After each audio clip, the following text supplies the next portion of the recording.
হাই, ইয়া গৈ আছোঁ শিৱসাগৰৰ অভিমুখে। গৈ গৌৰীসাগৰ পাইছিলোঁহে, পালেই নহয় বৰষুণে। তাতে ৰখি দিব লগা হ'ল। তাতে আকৌ ৰেষ্টুৰেণ্ট এখনত সোমাই চাহ মিঠাই খাই ল'লোঁ, লগতে এটা মিঠা পানো ল'লোঁ। বৰষুণ এৰাত আমি তাৰ পৰা ওলাই দিলোঁ। আহি পালোঁ সেয়া 600 বছৰীয়া ঐতিহ্য বহনকাৰী নাম ডাঙৰ শিলসাগৰ। তাৰ পৰা আহি পালোঁ সেয়া ৰংঘৰ। ইয়াত পিছে নোসোমালোঁ, ডাইৰেক্ট আমি গ'লোঁ শিৱদৌলৰ ফালে। এয়া আকৌ দিখৌ দলং। তাৰ পৰা গৈ শিৱদৌল পালোঁ, কিন্তু তাতো সোমোৱা নহ'ল বতৰৰ কাৰণে। তাৰে চৌপাশটো অলপ উপভোগ কৰিলোঁ। এয়া জয়সাগৰ পুখুৰী। তাৰ পৰা আহি আমি আকৌ পুনৰ ৰংঘৰত সোমালোঁ। তাতে অলপ ফটো ভিডিঅ' ল'লোঁ।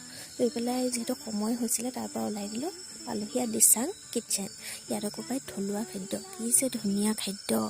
তাতে আমি অৰ্ডাৰ কৰিলোঁ এয়া pork, fish fry, local chicken আৰু টোপোলা ভাত। খাবলৈ বহুত ধুনীয়া আছিলে। তাৰ পৰা এয়া ঘৰ মোৱা হ'লোঁ। আৰু আজি ভিডিঅ'টো